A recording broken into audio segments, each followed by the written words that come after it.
Chen. And this is the story of how a simple favor turned into the most transformative experience of my life. A story about vulnerability, courage, and discovering that sometimes the person you're meant to save ends up saving you instead. The fluorescent lights of the University Athletics Center buzzed overhead as Coach Davidson's voice echoed through the locker room. "Chen! My office, now!" I exchanged glances with my teammates, their expressions ranging from curious to sympathetic. Being summoned by Coach usually meant one of two things. You were either getting promoted to the starting lineup or you'd screwed up royally. Given that I'd just helped secure our swim team's victory at regionals, I was hoping for the former. Coach Davidson was a barrel-chested man in his 50s with salt and pepper hair and eyes that could read you like an open book. He gestured to the chair across from his cluttered desk. "Sit down, Marcus. We need to talk about Ethan." My stomach tightened at the mention of Ethan Reynolds. Everyone on the team knew what had happened 3 days ago. The diving accident during practice that had left our star freestyle swimmer with a severely sprained ankle, bruised ribs, and strict orders for complete rest. The accident had been terrifying to witness. One moment Ethan was executing a perfect dive, the next he was hitting the water at the wrong angle, the impact audible even over the pool's ambient noise. "How is he?" I asked, genuine concern coloring my voice. "Physically, he'll recover. But you know, Ethan, he's not taking the forced rest well. The kid's been training since he could walk. Being sidelined is killing him mentally."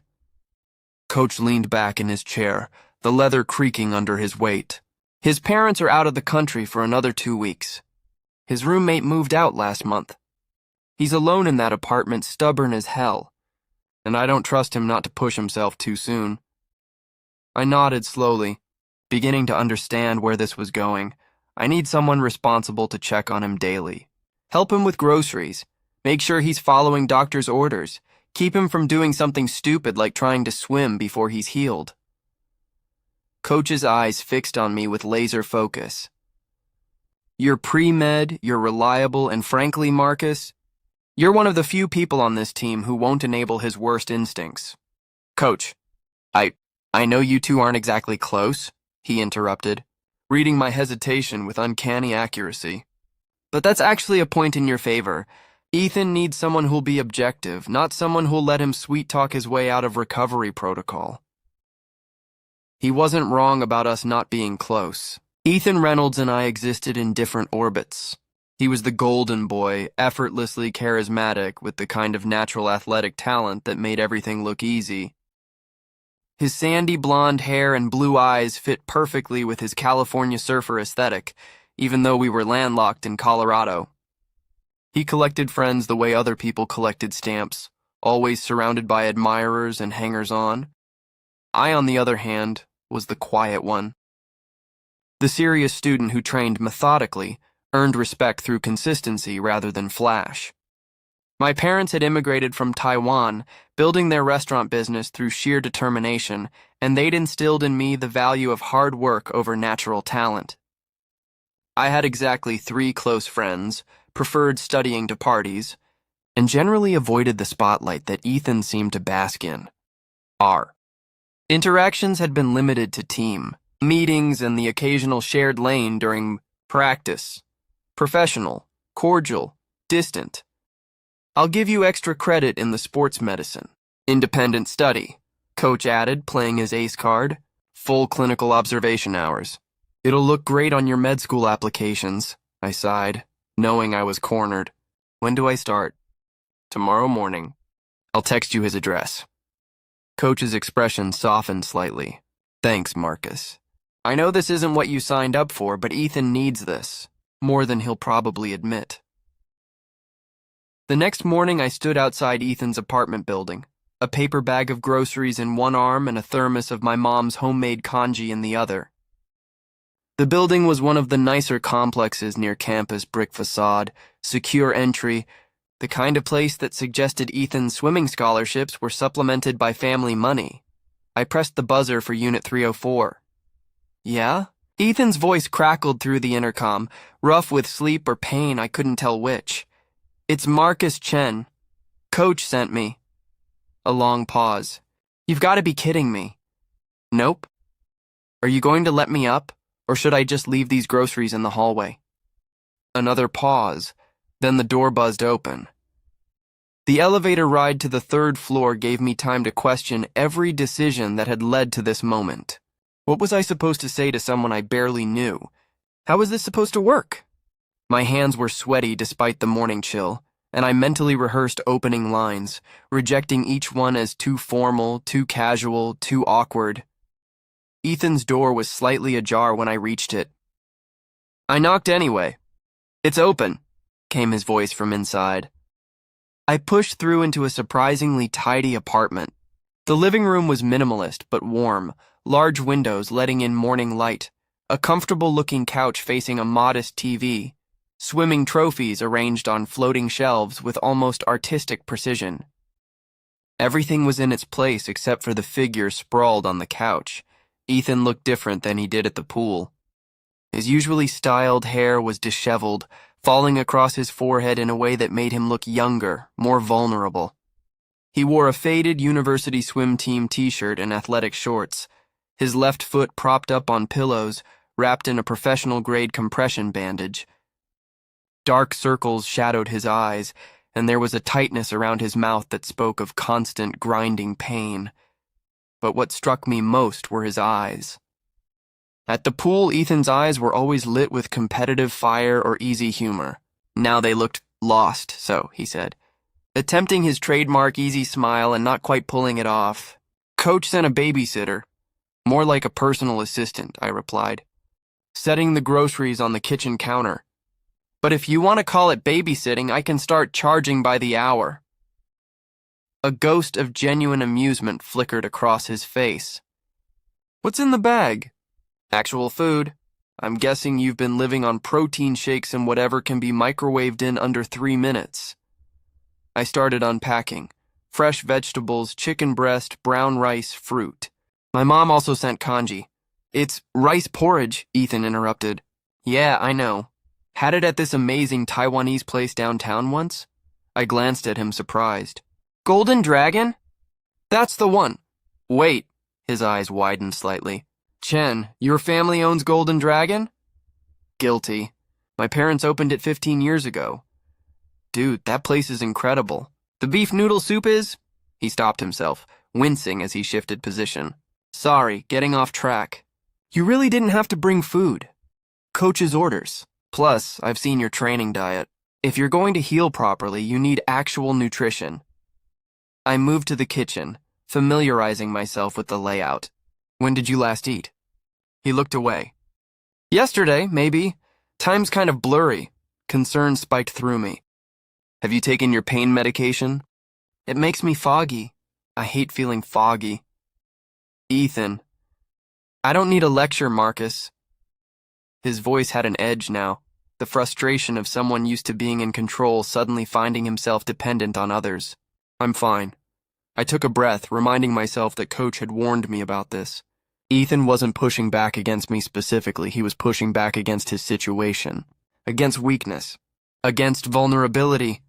"Okay," I said calmly, pulling out the thermos. "How about this? You eat some of this congee while I check your ankle. Make sure the swelling is manageable. Then you can decide whether you want to be stubborn about the pain meds." He studied me for a long moment, clearly trying to decide if he was being managed. Finally, he nodded. I poured the congee into a bowl, still warm, fragrant with ginger and green onion, and brought it to him along with a spoon. Our fingers brushed during the handoff, and I noticed how cold his hand was. "Shock? Pain? Anxiety? Thanks," he murmured, and something in his voice, a rawness beneath the surface, made my chest tighten unexpectedly. I knelt beside the couch to examine his ankle, gently lifting his foot to check the bandaging. The swelling was significant, but not worse than I'd expected. What concerned me more was the tension radiating through his entire body, the way he was holding himself rigid against the pain. "The bandaging looks good," I said, "but you need to keep elevating it. And ice, you've been icing it regularly, right?" "Define regularly." "Ethan, I iced it yesterday. I think." I sat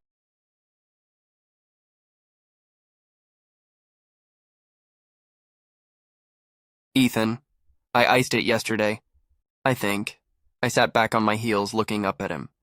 He was staring down at the bowl of kanji, his expression unreadable.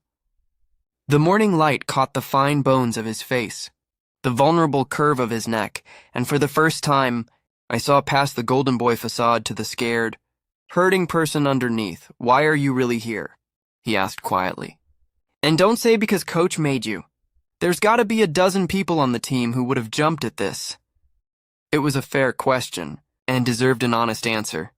"You're right," I admitted. "But coach didn't ask them. He asked me. Maybe because I'm pre-med. Maybe because I don't have any agenda except making sure you heal properly." I paused, choosing my next words carefully. The next morning, I woke up on Ethan's couch, a blanket draped over me that I didn't remember getting. Sunlight streamed through the windows, and the smell of coffee, actual, properly brewed coffee, filled the apartment. I sat up groggily to find Ethan in the kitchen, balanced on one crutch, attempting to pour coffee with his free hand. "What are you doing?" I asked, alarmed. "You're supposed to be resting." He turned, grinning when he saw me. "Good morning to you too, and I'm making coffee for the guy who fell asleep before making it to the actual bed last night." I stood, joints protesting from the awkward couch position, and moved to help him. "Let me, Marcus." He caught my hand, his grip warm and sure. "I appreciate the caretaker instinct, but I'm allowed to make coffee. Doctor's orders are rest and elevation, not complete helplessness." He had a point. Part of helping him heal meant letting him regain his independence, not fostering dependence. It was a delicate balance. "Okay," I conceded. "But if you start doing physical therapy exercises without me supervising, we're going to have words." "Deal." He handed me a mug, and our fingers brushed in a way that made last night's kiss feel immediately present again. "So, about last night." My stomach tightened with sudden anxiety. Was he regretting it? Had the emotional intimacy of the evening faded in the harsh light of morning? "I want you to know," Ethan continued, his eyes serious, "that wasn't just a moment of weakness or gratitude or whatever you might be thinking. I meant everything I said. I want this. I want us." Relief flooded through me. "Me too. I was worried you'd wake up and have a gay panic and pretend it never happened." He smiled ruefully. "Marcus, I've known I was attracted to guys since high school. I've just never acted on it because, well, competitive swimming isn't exactly the most accepting environment. And by the time I got to college, I was so deep in the closet I'd forgotten where the door was." This revelation shifted something in my understanding of him. All those years of performing heterosexuality, of hiding a fundamental part of himself, the exhaustion that must have caused. "How many people know?" I asked gently. "About me being bi?" "You're the first person I've said it out loud to." He set down his coffee, suddenly looking vulnerable again. "Is that okay? I mean, I don't expect you to help me come out or anything. That's my journey. But I wanted you to know that this, us, it's not an experiment. It's real." I set down my own mug and took his hand, threading our fingers together. "It's more than okay, and for the record, I'm gay." Out to my close friends and my parents, who were surprisingly chill about it, but not exactly broadcasting it to the swim team. "Your parents were cool with it?" My mom said, "As long as you're happy and becoming a good doctor, I don't care who you love."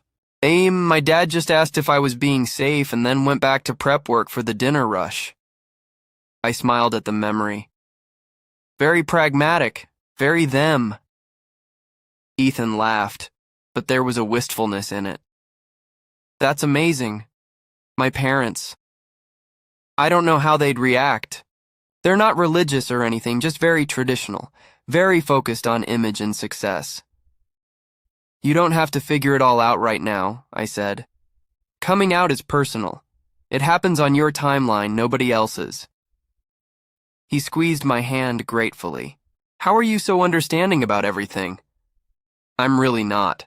I'm just good at pretending I have my shit together. Well, you're fooling me. He leaned in, pressing a soft kiss to my forehead. The gesture was so tender it made my chest ache. Thank you for being patient with me. Always, I promised. The following weeks were a study in contrasts. Publicly, when team members occasionally stopped by or we ventured out for Ethan's medical appointments, we maintained the careful fiction of teammate helping teammate. Privately, behind the closed door of his apartment, we explored this new dimension of our relationship. It was tentative at first. Neither of us had much experience with romantic relationships. My previous dating history consisted of one awkward semester with a guy from my chemistry class, and Ethan had never dated anyone seriously, too focused on swimming and too closeted to risk it. But we learned together. I learned that Ethan loved being held, that physical affection was a love language he'd been starved for. He'd curl into me on the couch while we watched movies, his head on my shoulder, my arm around him, and I could feel the tension drain from his body. It was healing in its own way, not physical therapy for his ankle, but emotional therapy for the isolation he'd endured. Ethan learned that I expressed care through action, cooking meals, remembering his physical therapy schedule, staying up late to help him with coursework. He started calling me out when I was doing too much, gently reminding me that I didn't have to earn affection through service. You're enough just as you are, he told me one evening, catching me reorganizing his kitchen cabinets for better efficiency. You don't have to optimize everything, Marcus. But if I put the plates here and the bowls there, he kissed me, effectively ending my organizational tangent. You're adorable when you're trying to fix things, but I'm not a project to be fixed, and neither are you. Those words lodged somewhere deep in my chest, challenging years of ingrained belief that I had to constantly prove my worth through achievement. We also navigated boundaries and communication, crucial conversations about what we were comfortable with physically, emotionally. Ethan's ankle was still healing, which meant certain activities were off limits. But there was no rush. We were exploring each other's minds and hearts as much as bodies, building something with a foundation deeper than physical attraction. Though the attraction was definitely there. The way his eyes darkened when I'd emerge from the bathroom with damp hair after a shower. The catch in his breath when I'd help him stretch his healing leg, my hands on his calf. The electric tension. When we'd kiss, pulling back before things progressed too far, both of us aware of his injury but increasingly impatient for his full recovery. This is torture, he groaned one evening after a particularly heated kissing session. Good torture, but torture. I laughed, breathless. Your ankle is almost healed. Another 2 weeks and you'll be cleared for normal activity. 2 weeks, he repeated. I can make it 2 weeks. So can I said, though my racing pulse suggested otherwise. The real test came during the 3rd week, when Coach Davidson announced he needed to do a progress check. Ethan panicked. What if he can tell? He asked. Pacing his apartment, a good sign for his ankle, a bad sign for his anxiety. What if it's obvious something changed between us? Coach sent me here to help you recover, I said calmly. Which I did. Your ankle is healing ahead of schedule. You're keeping up with coursework. You're in good spirits. He's going to be thrilled. But what if, I caught his hand, stopping his pacing. Ethan, breathe. We don't have to tell him anything we're not ready to share. What happens between us is our business. He nodded, taking a deep breath. Okay, you're right. Coach Davidson's visit was mercifully brief. He examined Ethan's ankle, reviewed the physical therapy logs I'd meticulously maintained, and pronounced himself satisfied with the progress. You're looking good, Reynolds, he said. Another week or two and we can start talking about getting you back in the pool. Light swimming only, he added sternly when Ethan's face lit up. No pushing it. Yes, coach. Davidson turned to me. And you, Chen. Good work.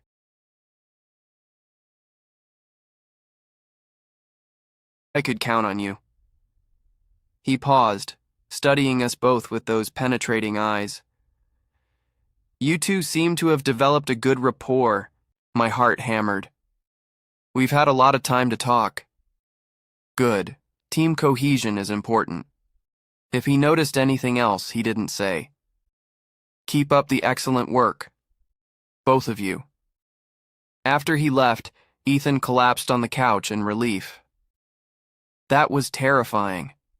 He didn't suspect anything. Maybe. Or maybe he did and was being tactful. Ethan pulled me down beside him. Either way, did you hear? Another week or two and I can swim again. The joy in his voice was unmistakable, but I felt a pang of something else. Once he was cleared to return to training, our isolated bubble would burst. We'd have to navigate our relationship in the real world, with teammates and schedules and the constant demand of competitive athletics. Hey, Ethan said, reading my expression with the intuition he'd developed for my moods. What's wrong? Nothing. I'm happy for you. Marcus. I sighed.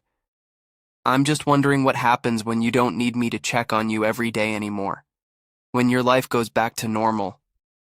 He cupped my face in his hands, forcing me to meet his eyes. First of all, this is my new normal. You, us. That doesn't change just because my ankle heals. Second, I'll always need you. Maybe not to help me with groceries or physical therapy, but I need you, Marcus. The person you are. The way you make me feel like Iratry can be more than just an athlete. That doesn't expire when I'm medically cleared. Promise? The word came out smaller than I intended, revealing my vulnerability. I promise. He kissed me softly. Besides, you think I'm letting you go after you introduced me to proper kanji, and the extended editions of Lord of the Rings? You're stuck with me. I laughed despite my anxiety. I can think of worse fates. 2 weeks later, Ethan received medical clearance to return to light swimming. The moment was bittersweet. I was genuinely thrilled for him, but also terrified of what it meant for us. We decided to go to the pool together early one morning, before the rest of the team arrived. I sat on the bleachers watching as Ethan approached the water's edge.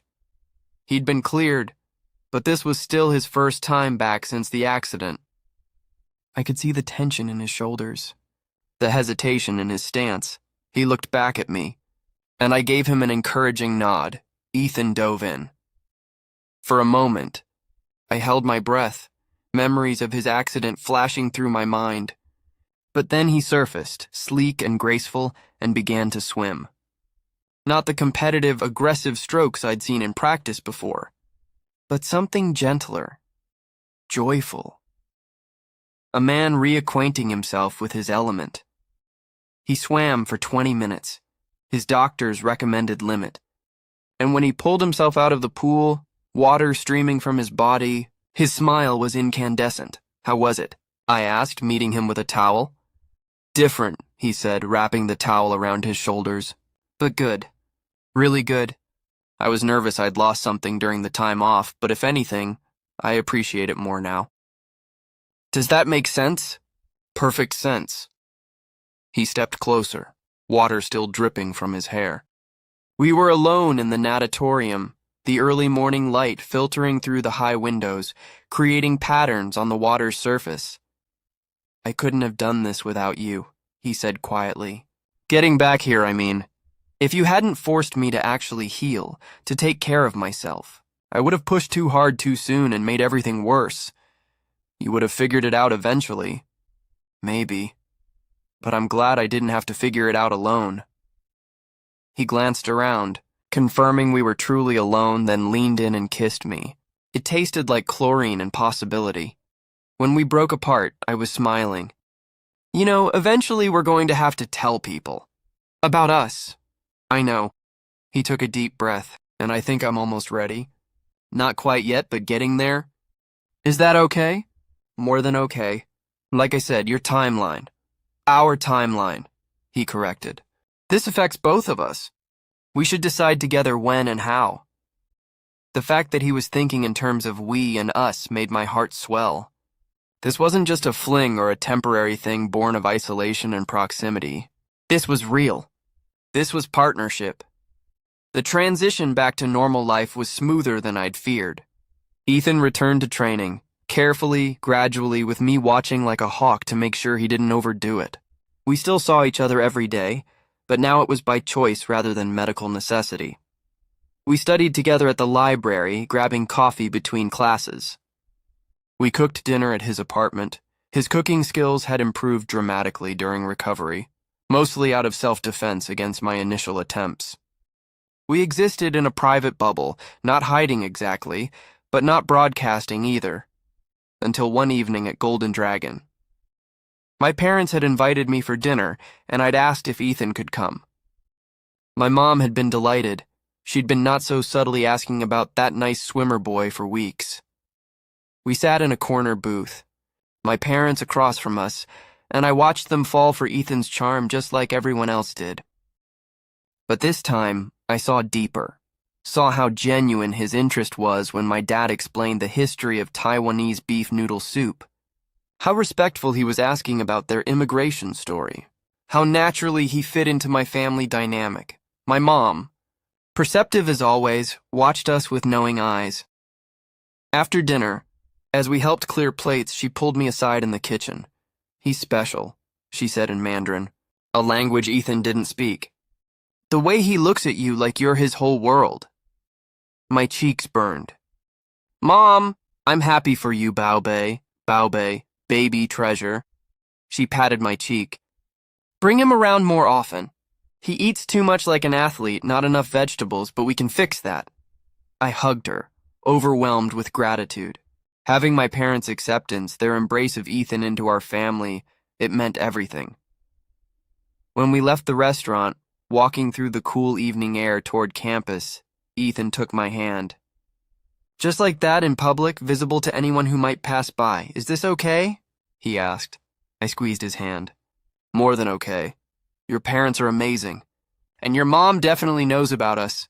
She's perceptive like that. Does that bother you?" "No." He smiled, that open, genuine smile that still took my breath away. "It feels good. Having someone's parents accept you, accept us. I didn't realize how much I needed that." We walked in comfortable silence for a while, hands intertwined, existing in our own world even surrounded by the evening crowd. "I want to tell the team," Ethan said suddenly. "Not today, not tomorrow, but soon. I'm tired of hiding. And you." He turned to face me, both of us stopping in the middle of the sidewalk. "You make me want to be braver. Make me want to live authentically? Are you sure?" "There's no pressure, I'm sure." His eyes were clear, determined. "I've spent too much of my life hiding parts of myself because I was afraid of how it might affect my swimming, my relationships, my future. But what kind of future am I building if it's based on hiding who I really am?" Pride swelled in my chest. This was growth, real personal growth. The scared, isolated athlete I'd first met in his apartment had transformed into someone willing to be vulnerable, to be seen.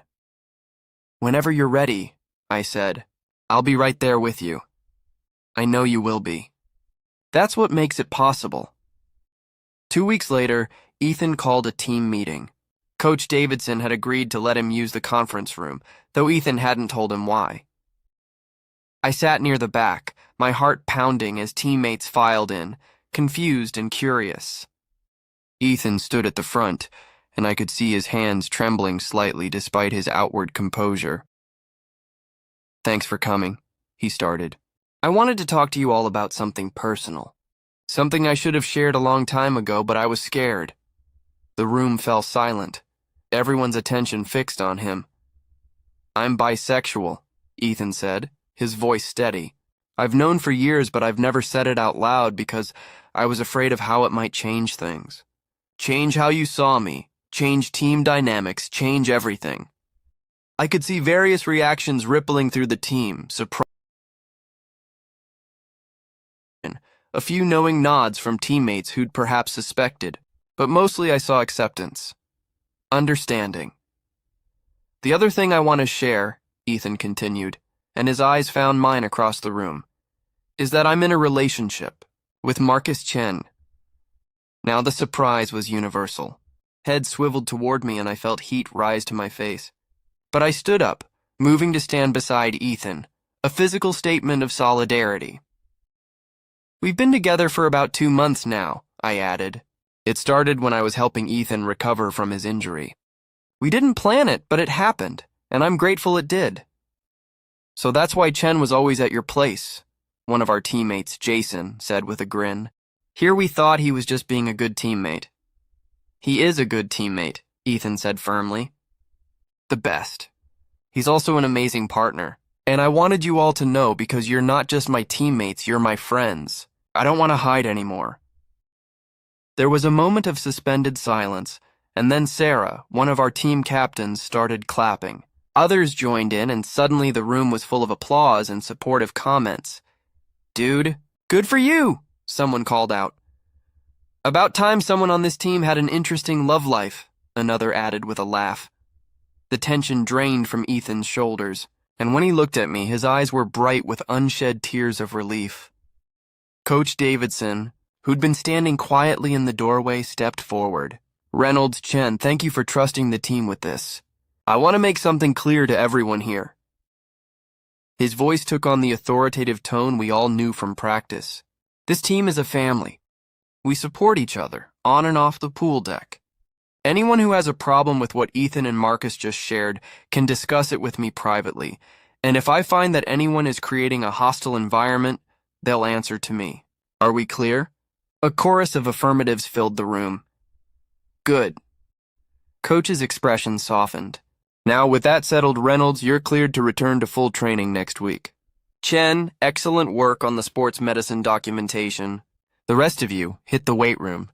We've got regionals in 6 weeks and I want everyone in peak condition. As the meeting dispersed, teammates came up to offer congratulations, fist bumps, and supportive comments. A few pulled me aside to say they'd had no idea, which was gratifying. We'd managed to keep our relationship genuinely private, not secretive. When we finally had a moment alone in the emptying locker room, Ethan pulled me into a tight hug. We did it, he whispered against my hair. You did it, I corrected. That took real courage. We did it together, he insisted. Everything's better together. The season finale came 6 months later. Ethan had not only returned to competitive form, but had exceeded his previous personal records. The time off, the healing, the emotional growth, all of it had somehow made him a stronger swimmer. I stood in the stands with my parents and a few friends, watching as Ethan prepared for his final race of the season. The championship was already decided, our team had won, but this was personal. This was Ethan proving to himself that he'd come back stronger from his injury. The starting signal sounded, and Ethan dove in with perfect form. I watched him cut through the water with powerful, efficient strokes, his technique flawless. But what struck me most was the joy evident in his movement. This wasn't the grim determination of someone swimming to prove something. This was someone doing what they loved with their whole heart. He touched the wall first, his best time of the season, and when he emerged from the water, his eyes immediately sought mine in the crowd. I was already moving, making my way to the pool deck despite the throngs of people. By the time I reached him, he was out of the pool, being congratulated by coach and teammates. But when he saw me, he broke away from the group and moved directly toward me. Hey, he said, slightly breathless, water streaming from his hair. Hey yourself. Champion. Watch this. And then, in front of everyone, teammates, coaches, parents, officials, Ethan Reynolds kissed me. It wasn't a long kiss. Wasn't inappropriate for the public setting. But it was unmistakable. A statement. A celebration. A promise. When we broke apart, There was a moment of surprised silence, and then someone started cheering. The sound spread, becoming a roar of support and celebration, not just for Ethan's victory in the pool, but for his courage outside of it. "I love you," he said, loud enough that several people nearby probably heard. "I should have said it weeks ago, but I'm saying it now. I love you, Marcus Chen." My vision blurred with tears. "I love you too. So much." "Good." He grinned, that beautiful, unguarded smile that I'd fallen for in his apartment all those months ago. "Because you're stuck with me." "Fair warning, I'm extremely high maintenance," I laughed. "I'm aware. Lucky for you, I'm excellent at maintenance." He pulled me close again, and I wrapped my arms around him despite his wet skin soaking through my shirt. Nothing had ever felt more right than this moment, standing in the middle of chaos and celebration, holding the person I loved, knowing that we'd fought for this, that we'd earned it. I stood in the kitchen of our shared apartment, yes, our apartment, the place we'd moved into together 3 months ago, preparing breakfast. The space was a perfect blend of both of us, organized but lived in, decorated with both swimming medals and my medical textbooks, smelling like coffee and the lavender candle Ethan insisted on lighting every morning. Arms wrapped around me from behind, and Ethan's chin came to rest on my shoulder. "Morning," he murmured, his voice rough with sleep. "Morning. Coffee's almost ready." He pressed a kiss to my neck. "What's the schedule today?" "I have organic chemistry at 10. You have practice at 11, and we're meeting my parents for dinner at Golden Dragon at 6. "Perfect. That gives me time to properly wake up." His hand slid under my shirt, warm against my skin. "Ethan," I said, trying to sound stern and failing completely. "Coffee first." "Fine," he sighed dramatically, releasing me but staying close. "You're no fun in the mornings." "You literally say that every morning. And yet you keep waking up next to me?" Can't imagine why. But his smile gave him away, soft, intimate, full of love. We moved through our morning routine with the ease of practice. Coffee, breakfast, Ethan stealing bites from my plate despite having his own, comfortable silence interspersed with conversation about our days ahead. It was domestic and ordinary and absolutely perfect. As I gathered my books for class, Ethan caught my hand. "Hey," he said. "I know I don't say it enough in the rush of daily life, but thank you. For everything. For seeing me when I was at my lowest. For helping me heal, not just physically, but in all the ways that really mattered. For loving me." I set down my bag and cupped his face in my hands. "You don't have to thank me for loving you. It's not a favor or an obligation. It's a choice I make every single day, and it's the easiest choice I've ever made." His eyes glistened. "How did I get so lucky?" "We both got lucky," I corrected. "That day Coach asked me to check on you. That was the universe doing us both a favor." "To Coach Davidson," Ethan said, raising an imaginary glass. "Accidental matchmaker," I laughed. He'd hate that title. He definitely would. Ethan kissed me once, twice, then reluctantly let me go. "Okay, go ace your chemistry exam. I'll see you tonight. Good luck at practice." "Don't overdo it. You worry too much. Someone has to." As I headed out the door, I paused to look back. Ethan was standing in the kitchen, wearing my old swim team shirt and boxer shorts, his hair a mess, coffee mug in hand. He looked perfectly beautifully himself. He caught me looking and grinned. "Go, you're going to be late." "Love you," I called. "Love you too." I closed the door behind me, that warm glow of contentment settling in my chest. A year ago, I'd walked into Ethan's apartment expecting a simple caretaking assignment. Instead, I'd found my person, my partner, my home. The injury that had seemed like a catastrophe had become a catalyst for both of us, pushing Ethan to confront his fears and embrace his authentic self, pushing me to open my carefully guarded heart